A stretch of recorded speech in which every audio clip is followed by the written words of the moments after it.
I want to tell you about a new book called Notes Left Behind, a real-life account of 5-year-old Elena Desirek, a little girl diagnosed with inoperable cancer. A little girl who, in the months she battled the disease, miraculously managed to spread a message of hope and healing. How? It was her special little secret. She was never a typical 5-year-old at all. Elena Desirek was wise beyond her years.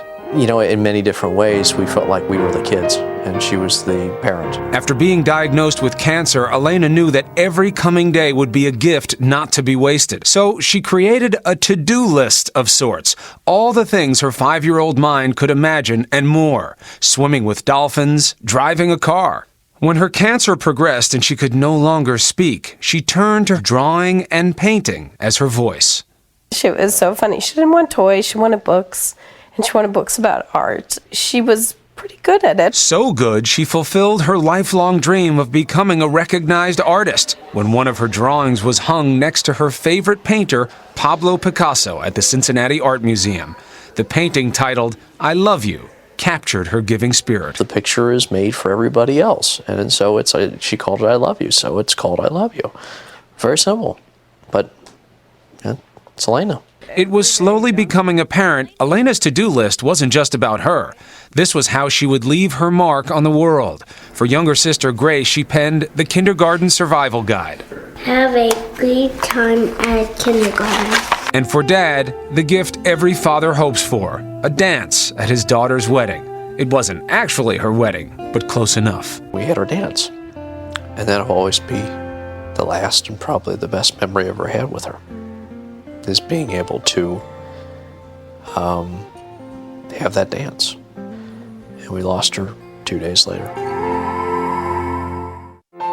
During her 9-month battle with cancer, she was planning an even greater gift for her family. She was thoughtfully hiding notes around the house, hundreds of them, tucked in every corner to be discovered after she was gone.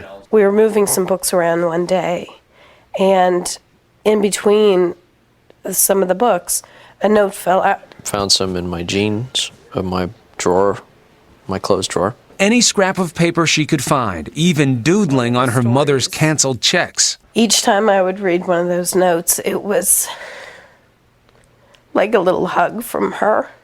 A lot of them all have hearts on them, and they'll have them say, "I love you, Mom, Dad, and Grace." It's amazing what a 6-year-old girl can teach you in the smallest of ways. You know, by little hints, by little gestures. Throughout the ordeal, Keith and Brooke kept an online journal for family. They were surprised to learn that thousands of people around the country were reading it daily for inspiration. Everybody was reading the journal and going, "This taught me to be a better parent. It taught me to spend time with my children. It taught me to value, being able to be a mom or a dad." Encouraged by Elena's effect, they've now compiled the journals into a book and created a foundation to raise money for a cure. All of this inspired by the simple notes she left behind. Elena always wanted to be a teacher. She would be amazed at the fact that kind of the world has become her classroom, and she's teaching such valuable lessons to people all over the country and the world. It is amazing what a 6-year-old can teach. A life obviously too short, but a legacy all of us can appreciate. The family set up the Cure Starts Now Foundation in hopes of finding a cure for Elena's type of cancer. If you want more information, please go to abcnews.com.